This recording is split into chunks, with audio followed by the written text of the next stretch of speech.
my friend.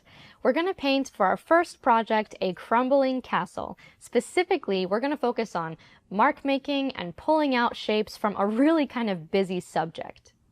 So architecture in general is really difficult to paint, especially in under 5 minutes. But if we can practice identifying recognizable shapes like, rounded rectangles or easy to replicate textures like dry brush texture, then it's going to be a lot more simple than you might think. Remember, don't get too bogged down by perfection. Don't get too bogged down by the layers. Just try focusing on contrasting shapes, right? Making the shapes different when you're working on a different part of the castle, and you're going to be good to go. One final reminder, you're allowed to make this fun. It's supposed to be fun. So let's dive right into it. Hello, hello. In this project, we are going to use marks. So we're just trying to use basic marks to follow this reference photo and try to paint a really, really loose sketch of this castle. So we're gonna pay very special attention to all of the different textures that we can see, while also being really self-compassionate and forgiving of ourselves, knowing that the idea of doing this project is not to paint a castle, it's to explore mark making, right? And that's another reason why it's sometimes a good idea to use a timer. Just so I can stop and know that I'm trying to go fast. I'm trying to do quick marks to just get this sketch down, not to make this castle look perfect by any means. So I'm just going to start from top to bottom. I decided to start my timer over because because I started it before I actually was ready to paint. So I'm going to start from top to bottom, where if I was doing this as an actual painting, that took me a long time, I would probably do the layers a bit differently. But because this is just a mark making study, right? I'm just trying to see all the different marks that I can make. And the mark that I see for the roof is just kind of like a broad kind of C curve, right? Like a little dome with a line on top for whatever the line on top of that is. And now I'm mixing different colors. I used kind of a cool gray for the top of the roof, and now I'm getting different kinds of browns and grays to paint the rest of the castle.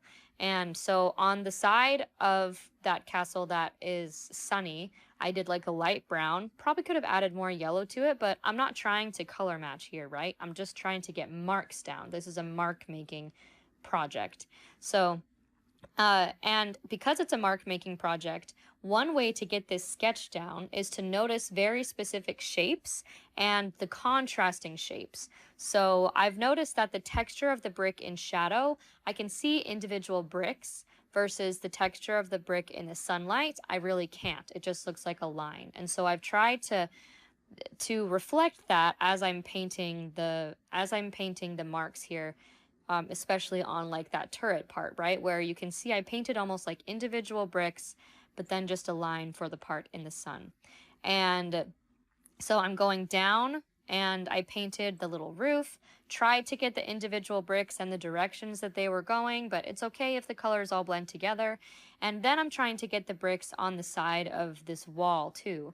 And I'm noticing if I use really light watery paint, then I get a lot of that dry brush texture, which that dry brush texture kind of, implies the crumbliness of this castle. And so I definitely want that. I want to use dry space to my advantage as I'm making these marks here.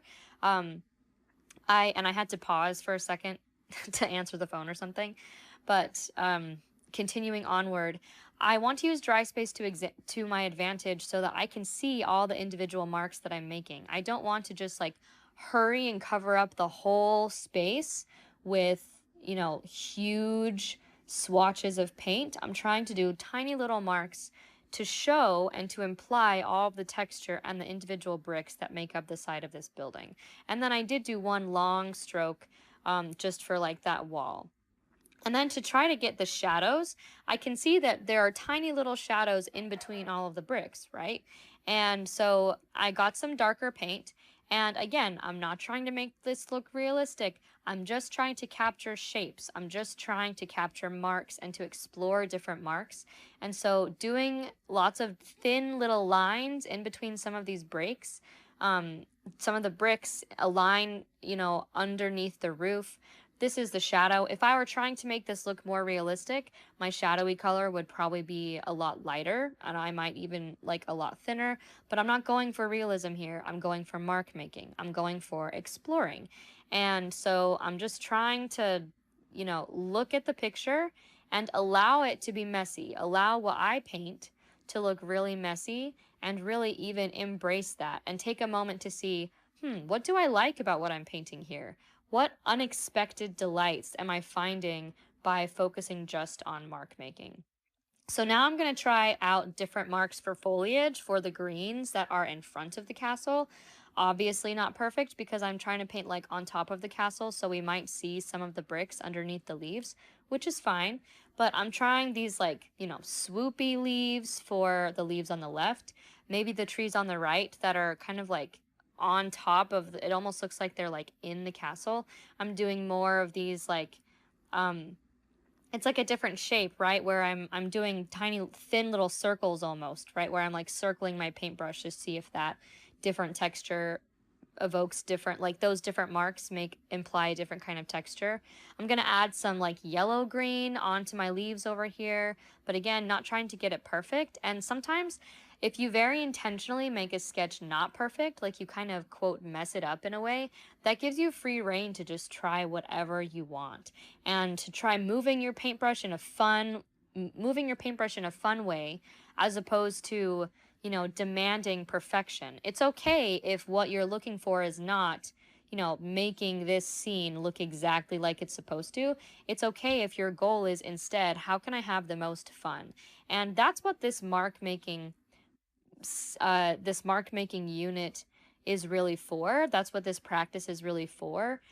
Not only so that you can learn to view the world and see all the shapes, all the varied shapes that you can find, but also to tell yourself, I'm allowed to make this fun instead of perfect. And that is a totally valid way to have a creative practice. So, hope you enjoyed this one, and I will see you again soon.